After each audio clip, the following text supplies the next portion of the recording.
नमस्कार दोस्तों, ये रहे आज के 36 सबसे जरूरी करंट अफेयर्स। रोज के करंट अफेयर्स अपडेट हमारे टेलीग्राम चैनल पर भी मिलते हैं, लिंक डिस्क्रिप्शन में है, जरूर ज्वाइन करें।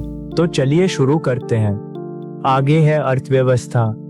नई दिल्ली में सागर संवाद का उद्घाटन संस्करण। केंद्रीय मंत्री सर्बानंद सोनोवाल ने नई दिल्ली में राष्ट्रीय नौवहन बोर्ड (एनएसबी) द्वारा आयोजित पहले सागर संवाद की अध्यक्षता की। विषय charting the road map towards maritime India vision 2030 and maritime Amritkaal vision 2047।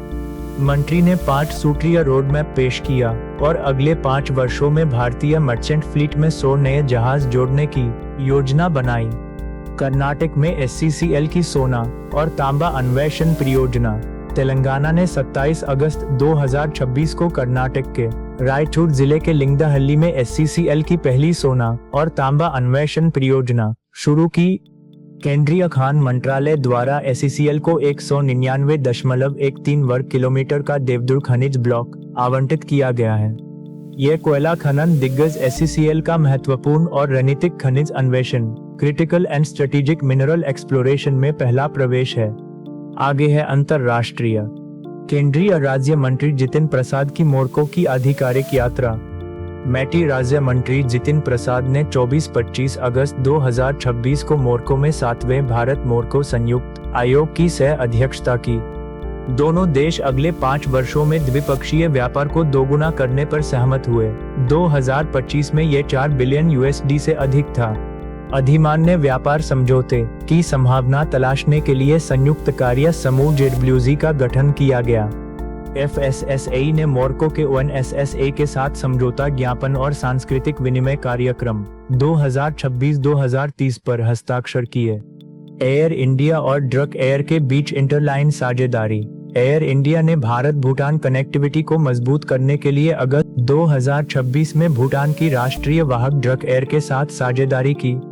इसके तहत यात्रियों को सिंगल टिकट यात्रा, बैगेज थ्रू ट्रांसफर और दिल्ली, गुवाहाटी व कोलकाता के माध्यम से निर्बाध कनेक्टिविटी मिलेगी। इस साझेदारी से एयर इंडिया को अपने या सहयोगी नेटवर्क के माध्यम से लगभग सभी ऐसे एआरसी देशों से कनेक्टिविटी मिलेगी। आंध्र प्रदेश और यूके ने अमरावती को स्मार्ट सिटी के रूप में विकसित करने के लिए समझौता ज्ञापन पर हस्ताक्षर किए। आंध्र प्रदेश और यूके सरकार ने अमरावती को स्मार्ट और टिकाऊ राजधानी के रूप में विकसित करने के लिए G2G MOU पर हस्ताक्षर किए। इसके तहत डिजिटल ट्विन्स और ITS जैसी उन्नत तकनीकों का उपयोग करके अमरावती और 123 नगर पालिकाओं में बुनियादी ढांचे का विकास किया जाएगा। यह समझौता आंध्र प्रदेश की 40,000 करोड़ रुपए की शहरी बुनियादी ढांचा परियोजनाओं के लिए यूके एक्सपोर्ट फाइनेंस UKF से सहायता सक्षम करेगा। PM नरेंद्र मोदी की उज्बेकिस्तान और किर्गिस्तान यात्रा। PM नरेंद्र मोदी 29 अगस्त 2026 से उज्बेकिस्तान और किर्गिस्तान की 4 दिवसीय यात्रा पर जाएंगे। उज्बेकिस्तान में PM राष्ट्रपति शवकत मिर्जियोयेव से द्विपक्षीय वार्ता करेंगे और लाल बहादुर शास्त्री स्मारक का दौरा करेंगे। किर्गिस्तान के बिश्केक में PM 25वें SCO शिखर सम्मेलन में भाग लेंगे और रूसी राष्ट्रपति व्लादिमीर पुतिन से मिलेंगे। PM किर्गिस्तान में आयोजित होने वाले 6ठे वर्ल्ड नोमैड गेम्स के उद्घाटन समारोह में भी शामिल होंगे। अमेरिका ने लेक ओंटारियो का नाम बदलकर लेक अमेरिका किया। अमेरिकी राष्ट्रपति डोनाल्ड ट्रंप ने संघीय उद्देश्यों के लिए लेक ओंटारियो का नाम बदलकर लेक अमेरिका करने के आदेश पर हस्ताक्षर किए। ये आदेश अमेरिकी आंतरिक विभाग को 30 दिनों के भीतर भौगोलिक नाम सूचना प्रणाली GNIS को अपडेट करने का निर्देश देता है। यह झील न्यूयॉर्क और ओंटारियो कनाडा के बीच स्थित है। कनाडा इसका पुराना नाम ही उपयोग करेगा। 18वां ब्रिक्स BRICS सम्मेलन 2026। भारत 12-13 सितंबर 2026 को भारत मंडपम नई दिल्ली में 18वें BRICS शिखर सम्मेलन की मेजबानी करेगा। Theme building for resilience, innovation, cooperation and sustainability. PM Modi के ह्यूमैनिटी फर्स्ट दृष्टिकोण पर आधारित। ये भारत की चौथी BRICS अध्यक्षता है। पूर्व में 2012, 2016, 2021 और BRICS की 20वीं वर्षगांठ है। आगे है रक्षा। भारत की पहली सार्वजनिक निजी रक्षा एवियोनिक्स सुविधा। सेमटेल HL डिस्प्ले सिस्टम्स SHDS ने गुरुग्राम, हरियाणा में भारत की पहली सार्वजनिक निजी जैवी रक्षा एवियोनिक्स सुविधा का उद्घाटन किया। HL के CMD रवि के द्वारा उद्घाटित यह सुविधा लड़ाकू विमानों के लिए मल्टीफंक्शन डिस्प्ले MFD का उत्पादन करेगी। SAF HL ने 3500-4000 HP के अरावली हेलीकॉप्टर इंजन के विकास के लिए अनुबंध पर हस्ताक्षर किए। DRDO ने लद्दाख में स्वदेशी MCPS पैराशूट सिस्टम का सफल परीक्षण किया। DRDO ने लद्दाख के न्योमा मुड ड्रॉप जोन में स्वदेशी military combat parachute system MCPS का सफल परीक्षण किया। यह परीक्षण अत्यधिक ऊंचाई वाले विशेष अभियानों के लिए 15 DC तापमान में 22,000 फीट की ऊंचाई से किया गया। इसे ADRDE आगरा द्वारा डिजाइन और DBL बेंगलोर द्वारा लाइफ सपोर्ट सिस्टम के साथ विकसित किया गया है। ये नैविक अनुकूलता कंपैटिबिलिटी प्रदान करता है और HLO तथा HAHO दोनों मिशनों का समर्थन करता है। आगे है विज्ञान और तकनीक। IPC ने 7 नाइट्रोसामाइन अशुद्धता संदर्भ मानक लॉन्च किए। भारतीय भेषज संहिता आयोग IPC ने पहली बार 7 nitrosamine impurities reference standards launch किए। इन्हें कोलकाता के सेंट्रल ड्रग्स लेबोरेटरी और सेंट्रल कॉस्मेटिक्स लेबोरेटरी में IP 2026 बैठक में लॉन्च किया गया। इसका उद्देश्य दवाओं में कैंसरकारी नाइट्रोसामाइन अशुद्धियों का सटीक पता लगाना और उनकी मात्रा मापना है। क्रिटिकल मिनरल्स इनोवेशन हैकाथॉन 2026 केंद्रीय मंत्री जी किशन रेड्डी ने critical minerals innovation hackathon 2026 CMIH 2026 launch किया। इसका आयोजन JNRDDC नागपुर द्वारा राष्ट्रीय क्रिटिकल मिनरल मिशन NCMM को बढ़ावा देने के लिए किया गया है। ये लिथियम आरई पेग्माटाइट क्षेत्रों के मानचित्रण और स्मार्ट टेक्नोलॉजी पेटेंट ट्रैकर विकसित करने पर केंद्रित है। SpaceX लुइसियाना में $100 बिलियन USD का रॉकेट लॉन्च कॉम्प्लेक्स बनाएगा। SpaceX ने अमेरिका के दक्षिणी लुइसियाना में Starbase Louisiana rocket launch complex बनाने के लिए $100 बिलियन USD के निवेश की घोषणा की। 1,25,000 एकड़ के इस साइट का निर्माण 2027 में शुरू होगा और पहला स्टारशिप लॉन्च 2029 में निर्धारित है। यह SpaceX का चौथा अमेरिकी लॉन्च साइट और टेक्सास के बाद दूसरा स्टारशिप केंद्रित कॉम्प्लेक्स होगा। अमरावती में भारत का पहला क्वांटम और AI university campus. Andhra Pradesh ने 27 अगस्त 2026 को अमरावती में भारत के पहले समर्पित quantum and AI university campus को मंजूरी दी। इसे मैटी के तहत NILIT द्वारा 730.70 करोड़ रुपए के 100% केंद्रीय अनुदान से विकसित किया जाएगा। शैक्षणिक सत्र सितंबर 2026 से आचार्य नागार्जुन विश्वविद्यालय गुंटूर में शुरू होगा, जिसमें 5 वर्षों में 8,250 छात्र शामिल होंगे। भारत का पहला क्वांटम और AI विश्वविद्यालय परिसर। आंध्र प्रदेश के मुख्यमंत्री चंद्रबाबू नायडू ने अमरावती में भारत के पहले क्वांटम और AI विश्वविद्यालय परिसर को मंजूरी दी। इसे मैटी के तहत NILIT द्वारा 5 वर्षों में 730.7 करोड़ रुपए के पूर्ण केंद्रीय अनुदान से स्थापित किया जाएगा। इसके शैक्षणिक कार्यक्रम सितंबर 2026 से गुंटूर के एक अस्थायी परिसर से शुरू होंगे। इसका लक्ष्य 5 वर्षों में क्वांटम तकनीक, AI और सेमीकंडक्टर जैसे क्षेत्रों में 8,250 शिक्षार्थियों को प्रशिक्षित करना है। आगे है पर्यावरण। यूपी ने गंगा बाढ़ क्षेत्र फ्लड प्लेन जोन का सीमांकन पूरा किया। उत्तर प्रदेश ने उन्नाव से बलिया तक 13 जिलों में 700 किलोमीटर लंबे गंगा नदी बाढ़ क्षेत्र का भौतिक सीमांकन पूरा किया। इस सीमा को जमीन पर 7,350 पिलर लगाकर चिह्नित किया गया और इसकी report national green tribunal NGT को सौंपी गई। अवैध निर्माण रोकने के लिए यमुना, रामगंगा और बेतवा जैसी सहायक नदियों का भी बाढ़ क्षेत्र सीमांकन पूरा किया गया। तमिलनाडु ने 3 नए हाथी गलियारों एलिफेंट कॉरिडोर्स को अधिसूचित किया। तमिलनाडु ने 28 अगस्त 2026 को होसूर वन प्रभाग के कावेरी नॉर्थ वन्यजीव अभयारण्य में 3 हाथी गलियारे अधिसूचित किए।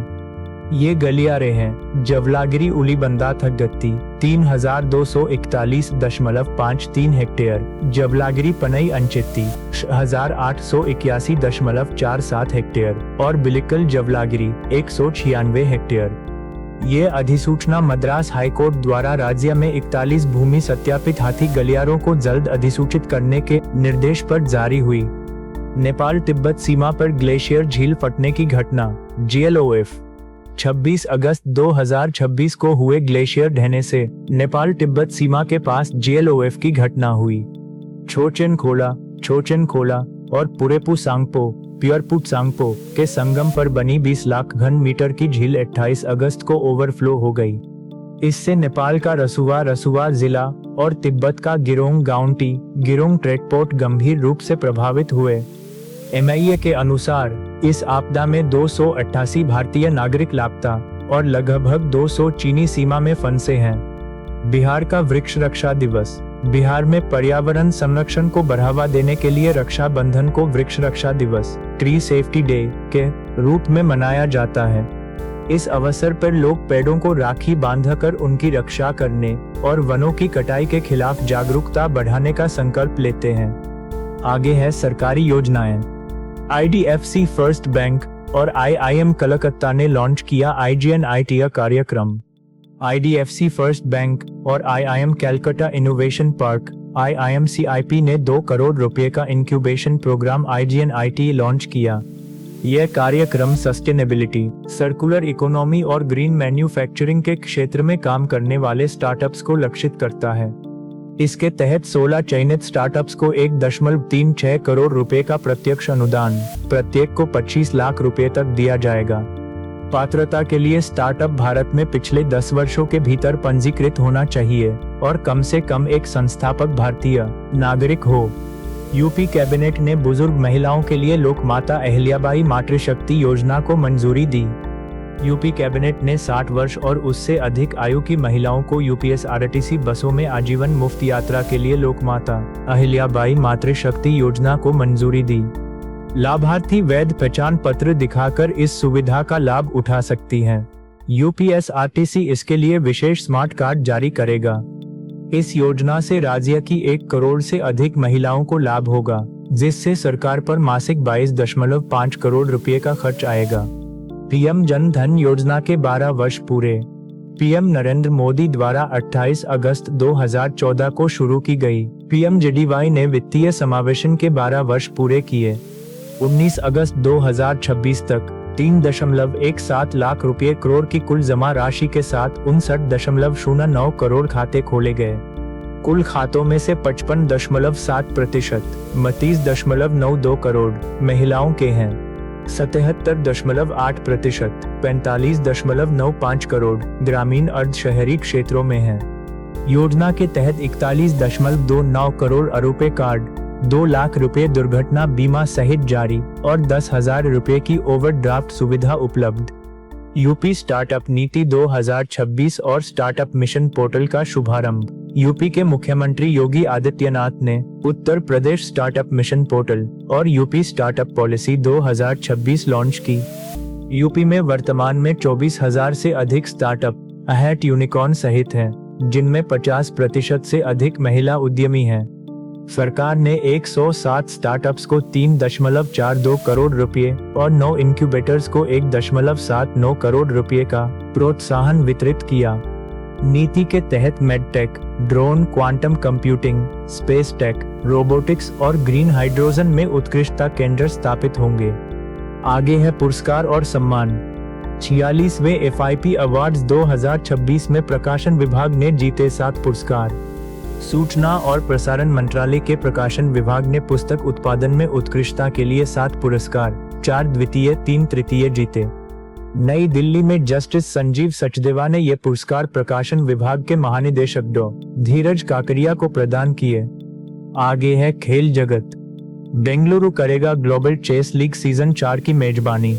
अपूर्व कांबले ने जीता रैपिड खिताब। बेंगलुरु 5 से 13 सितंबर 2026 तक Tech Mahindra global chess league GCL के चौथे सीजन की मेजबानी करेगा। GCL टेक महिंद्रा और FID का संयुक्त उद्यम है, जिसमें 6 खिलाड़ियों वाली अंतरराष्ट्रीय फ्रेंचाइजी शामिल हैं। 17 वर्षीय अपूर्व कांबले ने बेंगलुरु में आयोजित FID रेटेड रैपिड शतरंज चैंपियनशिप रोड टू GCL पहल का खिताब जीता। एशियाई खेल ऐतिहासिक पदक तालिका और भारत का प्रदर्शन। पहले एशियाई खेलों का आयोजन 1951 में नई दिल्ली में हुआ था। इसका आयोजन Olympic council of Asia (OCA) करता है। 20वें एशियाई खेल एईची नगोया 2026 का आयोजन 19 सितंबर से 4 अक्टूबर 2026 तक जापान में होगा। सर्वकालिक पदक तालिका में चाइना 3,953 पदक शीर्ष पर है। भारत 885 पदकों 211 स्वर्ण के साथ चौथे स्थान पर है। भारत ने हैंगजो 2023 में अपना सर्वश्रेष्ठ प्रदर्शन करते हुए पहली बार 107 पदक, 28 स्वर्ण, 38 रजत, 41 कांस्य जीते। आर प्रज्ञानंद ने जीता grand chess tour, grand master R Praggnanandhaa grand chess tour खिताब जीतने वाले पहले भारतीय बने।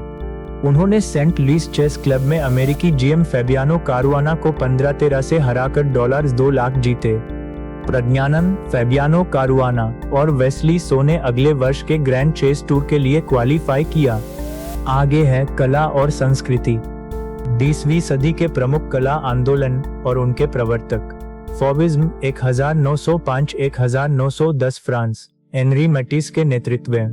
बोल्ड, गैर प्राकृतिक रंगों और सपाट रचनाओं द्वारा विशेषता।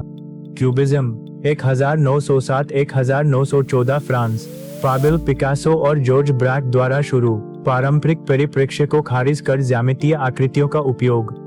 सरियलिज्म 1924-1966 फ्रांस, आंद्रे ब्रेटन द्वारा शुरू, अचेतन मन पर केंद्रित, सल्वाडोर डाली इसके प्रमुख कलाकार थे। अमूर्त अभिव्यंजनावाद 1940-1950 के दशक, अमेरिका, जैक्सन पोलक की एक्शन पेंटिंग और मार्क रोथको के कलर फील्ड पेंटिंग के लिए प्रसिद्ध। जनजातीय भाषाओं और संग्रहालयों पर राष्ट्रीय सम्मेलन। केंद्रीय राज्य मंत्री दुर्गादास उइके मोटा ने मैसूर, कर्नाटक में 3 दिवसीय सम्मेलन का उद्घाटन किया। इसका आयोजन मोटा ने KSTRI और भारतीय भाषा संस्थान CIILEL के सहयोग से किया। मुख्य परिणाम: मैसूर घोषणापत्र पर हस्ताक्षर, उन्नत आदि वाणी प्लेटफॉर्म और जागो AI असिस्टेंट लॉन्च। मोटा और CIIL ने जनजातीय भाषाओं के दस्तावेजीकरण और संरक्षण के लिए समझौता ज्ञापन पर हस्ताक्षर किए। मिजोरम ने 79 स्मारकों को राज्य संरक्षित स्मारक घोषित किया। मिजोरम सरकार ने अपने 2001 के अधिनियम के तहत 79 स्मारकों और पुरातात्विक स्थलों को राज्य संरक्षित स्मारक घोषित किया। चम्फाई जिले के 2 स्मारकों कोटसुआ रोपुई राल्वेनपुक और लियानपुई हुमन को ASI द्वारा राष्ट्रीय महत्व का स्मारक घोषित किया गया। जीवनी उपन्यास कहो कालिदास का विमोचन। संस्कृति मंत्री गजेंद्र सिंह शेखावत ने नई दिल्ली में युगल जोशी लिखित जीवनी उपन्यास कहो कालिदास लॉन्च किया। मंजुल पब्लिशिंग हाउस द्वारा प्रकाशित यह पुस्तक कालिदास की 7 साहित्यिक कृतियों के महिला पात्रों पर केंद्रित है। रक्षाबंधन के विभिन्न क्षेत्रीय नाम और परंपराएं। राजस्थान, लुम्बा राखी परंपरा के तहत बहनें अपनी भाभी की चूड़ियों पर राखी बांधती हैं। ओडिशा गाम्हा पूर्णिमा के रूप में मनाया जाता है, जिसमें गायों की पूजा और उनके सींगों पर राखी बांधी जाती है। महाराष्ट्र और कर्नाटक बलेव के रूप में मनाया जाता है, जहां ब्राह्मण अपना जनेऊ बदलते हैं। नेपाल श्रावण पूर्णिमा को जने पूर्णिमा के रूप में पवित्र धागा बदलने के त्योहार के रूप में मनाया जाता है। विश्व संस्कृत दिवस 2026, यह दिवस 28 अगस्त 2026 को मनाया गया। भारत में इसकी आधिकारिक शुरुआत 1969 में हुई थी। श्रावण पूर्णिमा पारंपरिक रूप से वैदिक अध्ययनों के नवीनीकरण के प्रतीक उपाकम से जुड़ी है। मैसूरू, कर्नाटक प्रकाशित होने वाला सुधर्मा एक प्रसिद्ध साप्ताहिक संस्कृत समाचार पत्र है। सरकार की शास्त्र चूड़ामणि पहल का उद्देश्य प्रतिष्ठित विद्वानों के माध्यम से पारंपरिक संस्कृत ज्ञान सिखाना है। रक्षाबंधन का ऐतिहासिक महत्व और 1905 का बंगाल विभाजन। श्रावण पूर्णिमा को मनाया जाने वाला ये त्योहार 1905 के बंगाल विभाजन के दौरान रविंद्रनाथ टैगोर द्वारा उपयोग किया गया।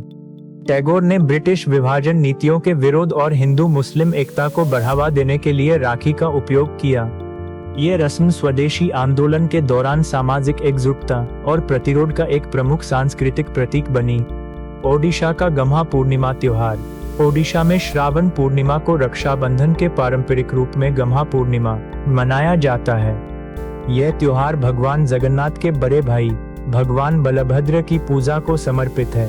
कृषि त्योहार के रूप में इस दिन किसान अपने गायों और बैलों की पूजा करते हैं। रविंद्रनाथ टैगोर और 1905 का राखी आंदोलन।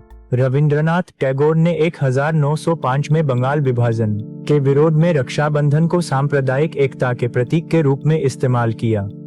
लॉर्ड कर्जन द्वारा घोषित विभाजन के प्रभावी होने के दिन 16 अक्टूबर 1905 को लोगों ने आपस में राखी बांधी। ये सांस्कृतिक विरोध स्वदेशी आंदोलन का हिस्सा था। अंततः 1911 में बंगाल विभाजन को रद्द कर दिया गया। वीडियो पसंद आया हो तो लाइक और शेयर जरूर करें और चैनल को सब्सक्राइब करना न भूलें। मिलते हैं कल फिर नए अपडेट्स के साथ।